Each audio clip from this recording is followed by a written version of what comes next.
बच्चों, गुलमोहर हिंदी पाठ्य पुस्तक 5 निकालिए। पेज नंबर 43 तेनालीरामन के बारे में अपन पढ़े, आगे पढ़ेंगे। पेज नंबर 44 रमन काफी दिनों तक प्रतीक्षा करते रहे। प्रतीक्षा होता रहा, इंतजार करते रहे, पर थट्टाचार्य का कोई संदेश नहीं आया। थट्टाचार्य का कोई संदेश नहीं आया, संदेश हो तो कोई भी वहाँ से बुलावा नहीं आया। अतः रमन ने स्वयं महाराज कृष्णदेवराय के दरबार में जाने का निश्चय कर लिया।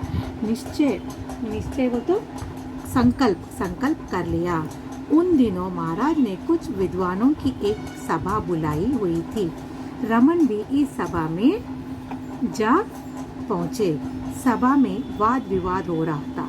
वाद विवाद मीन्स बहस, आपस में बहस करना, विद्वानों के बीच में बहस हो। एक विद्वान ने कह रहा था, हम संसार में नाना प्रकार की वस्तुएं देखते हैं, पेड़ पौधे, पशु पक्षी आदि, पर ये सब ऐसे नहीं है जैसे दिखाई देते हैं।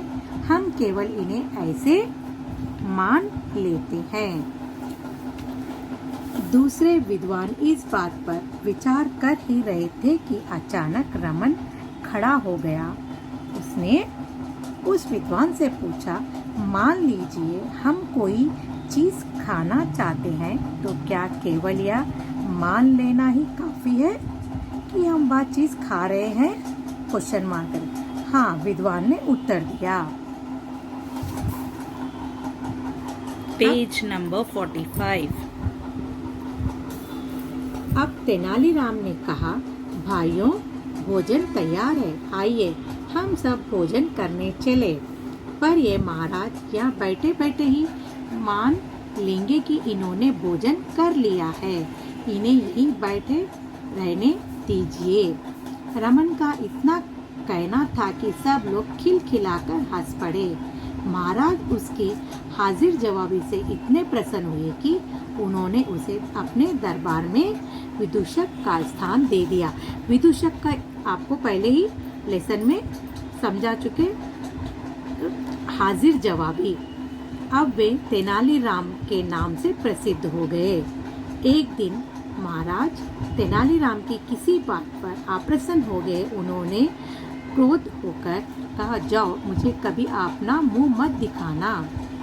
अगले दिन तेनालीराम ने मुंह पर मुखौटा लगाकर, मुकुटा मतलब दूसरा फेस लगाकर उन्हें देखकर सब लोग हंसने लगे। महाराज ने देखा तो वे बड़े गुस्से में क्रोध हुए।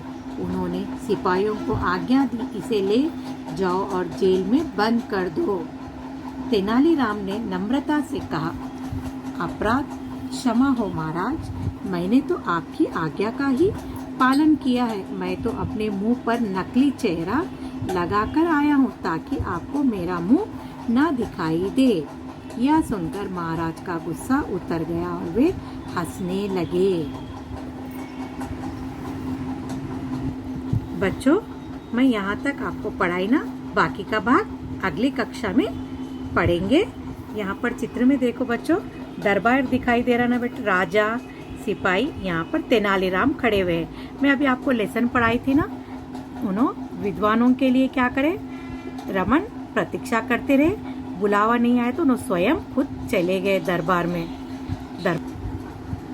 दरबार में वाद विवाद चल रहा था। अचानक रमन ने क्या कहा, विद्वानों को क्या कहा उन्होंने, क्यों खाली मान लेने से ही पेट भर जाता, तो ठीक है, आप भोजन हम सब करेंगे, आप यहीं पर ही बैठे रहिए, ऐसा कहा। तो सब लोग एकदम उनकी बात सुन के हंस पड़े और कहने लगे कि ये तो सही है, खाली मान लेने से, खाली देखने से थोड़ी ना पेट भरता, तो उसके लिए अपन लोग खाए तो टेस्ट मालूम होता ना।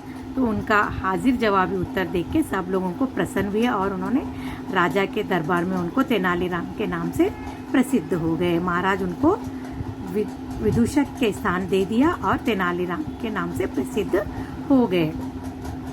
बेटा अपन नेक्स्ट क्लास में पढ़ेंगे। नेक्स्ट क्लास में बाकी का पढ़ेंगे बच्चों। आप एक बार पाठ को दोहराइए।